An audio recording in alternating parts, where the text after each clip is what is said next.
জয় বাংলা, জয় বঙ্গবন্ধু। আপনাদের সকলকে অশেষ ধন্যবাদ। আল্লাহ হাফেজ।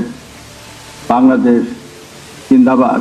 স্বৈরাচার আওয়ামী লীগের আমলে এভাবেই অনুষ্ঠান শেষে আওয়ামী লীগের দলীয় স্লোগান জয় বাংলা বলতে দেখা যেত রাষ্ট্রপতি শাহাবুদ্দিন চুপ্পুকে। কিন্তু এবার সরকারি এক অনুষ্ঠানে বাংলাদেশ জিন্দাবাদ বলে নতুন আলোচনায় তিনি, জানিয়ে বেশ সরগরম নেট দুনিয়াও। আল্লাহ হাফেজ। বাংলাদেশ জিন্দাবাদ।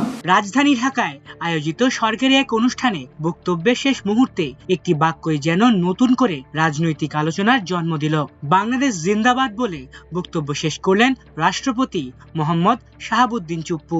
শুক্রবার সকালে রাজধানীর ওসমানী স্মৃতি মিলনায়তনে জাতীয় পাট দিবস 2026 উপলক্ষে আয়োজিত অনুষ্ঠানে এমন দৃশ্য দেখা যায়। মুহূর্তের মধ্যেই তার বক্তব্যের ওই অংশের ভিডিও ক্লিপ সামাজিক যোগাযোগ মাধ্যমে ছড়িয়ে পড়ে এবং শুরু হয় ব্যাপক আলোচনা ও নানা ধরনের রাজনৈতিক ব্যাখ্যা বিশ্লেষণ। অনুষ্ঠানে উপস্থিত অতিথি ও কর্মকর্তাদের সামনে বক্তব্য দেওয়ার পর রাষ্ট্রপতি শেষ মুহূর্তে বাংলাদেশ জিন্দাবাদ বলে উচ্চারণ করেন। বাংলাদেশ জিন্দাবাদ। এতদিন তার বক্তব্যের শেষাংশে সাধারণত শোনা যেত জয় বাংলা স্লোগান। স্বৈরাচার আওয়ামী লীগ সরকারের সময় রাষ্ট্রপ্রধান হিসেবে দায়িত্ব নেয়ার পর প্রায় সব সরকারি অনুষ্ঠানেই তিনি সেই স্লোগান দিয়ে বক্তব্য শেষ করতেন।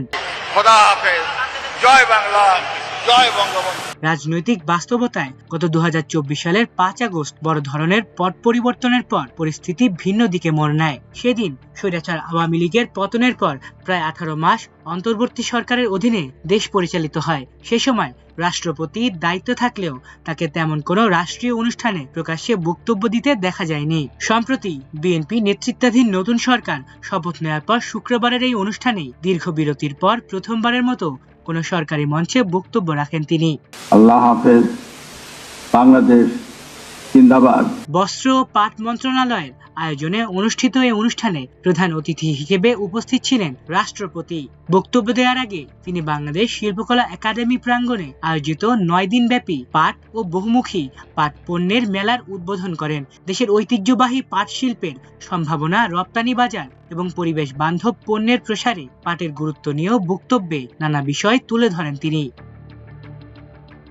তবে অনুষ্ঠানের আনুষ্ঠানিক আলোচনা শেষ হওয়ার পর যে একটি বাক্য আলোচনার কেন্দ্রবিন্দু হয়ে দাঁড়াবে সেটি হয়তো তখন কেউই অনুমান করেননি। বাংলাদেশ জিন্দাবাদ বলে বক্তব্য শেষ করার পর থেকে সামাজিক যোগাযোগ মাধ্যমে দ্রুত ছড়িয়ে পড়ে সেই ভিডিও ক্লিপ। অনেকেই এটিকে সময়ের রাজনৈতিক বাস্তবতার প্রতিফলন হিসেবে দেখছেন, আবার কেউ কেউ বলছেন রাষ্ট্রপ্রধানের মুখে এই পরিবর্তন নতুন এক বার্তার ইঙ্গিত দিচ্ছে।